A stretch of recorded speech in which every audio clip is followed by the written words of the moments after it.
Welcome to Fast Math Solutions on Math with EJD.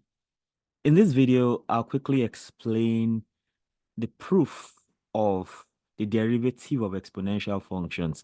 Generally speaking, that if y equals e raised to power f of x, if that is the function you have to deal with, then the derivative is given as dy dx, which is f prime of x.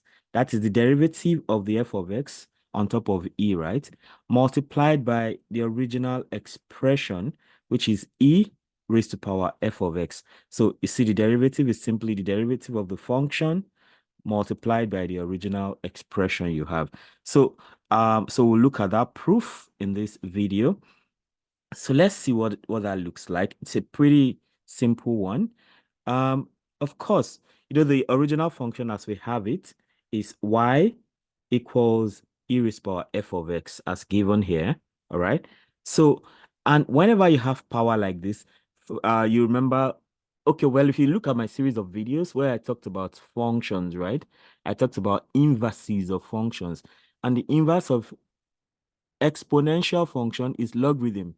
So especially if the base is e, then that would be natural logarithm e. So the way to bring down this e raised power this f of x that is at the top is to take the ln of both sides, right? The natural logarithm of both sides, and that is what you have in this line. So take ln y and ln e raised power f of x. And once you take that, that automatically tells you that ln of e, whenever you have ln of e raised power f of x, that is exactly the same thing as f of x itself, because ln and e cancel themselves out. So you have only f of x left coming down this way. So, and that is why in the next line, you have ln y equals f of x. Now, our focus is to get the derivative of this original expression, right? So now that you have brought down, you have removed the power. So the next thing is we can think about taking the derivative of both sides. So that's why we have d dx of ln y and d dx of f of x. All right. Now, if you also look at my explanation under implicit functions in the series I did on basic calculus, where I talked about the differentiation of implicit functions, right? You discover that d dx of ln y is not so practical, but then you can actually, you can have a way towards that. Since you have ln y, then you can, instead of d dx, you can have d dy of ln y. Then you have to balance that out with dy dx such that dy cancels dy, and then you still have your d dx. So nothing has been damaged, okay? So you have d dy equals dy, d dy ln y dy dx is now equal to d dx of f of x. Of course, for f of x, it's easy. D dx of f of x is f prime of x straight. And then d dy of ln y, of course, when you differentiate a logarithmic expression, right? What you have is the derivative of y, which is 1, and the original y, which is what you have there. So you have 1 over y. So you have 1 over y, and then, of course, the dy dx that you have beside it is there, because that's more like differentiating an implicit function.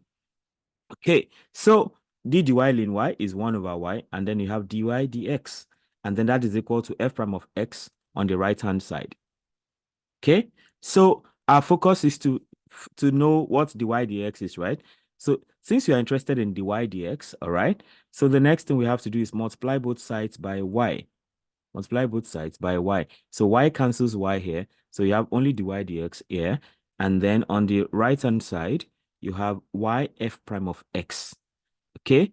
And since you have, so since dy dx is y f prime of x, you remember that in the beginning, you had your y was actually e raised power f of x. So you can bring that back. So you have e raised power f of x multiplied by f prime of x.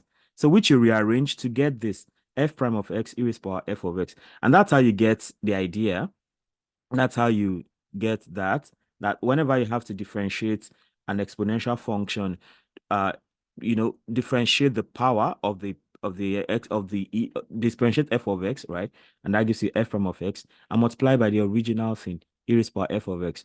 For instance, if you have e raised to power sine x, if your y is e raised to power sine x, so your dy dx will simply be differentiate sine x, that's cos x, multiplied by the original thing, e raised to power sine x.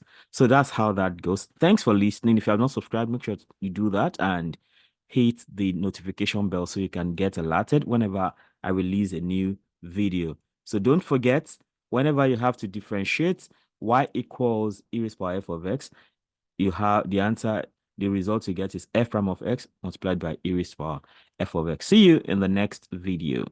Thanks for listening.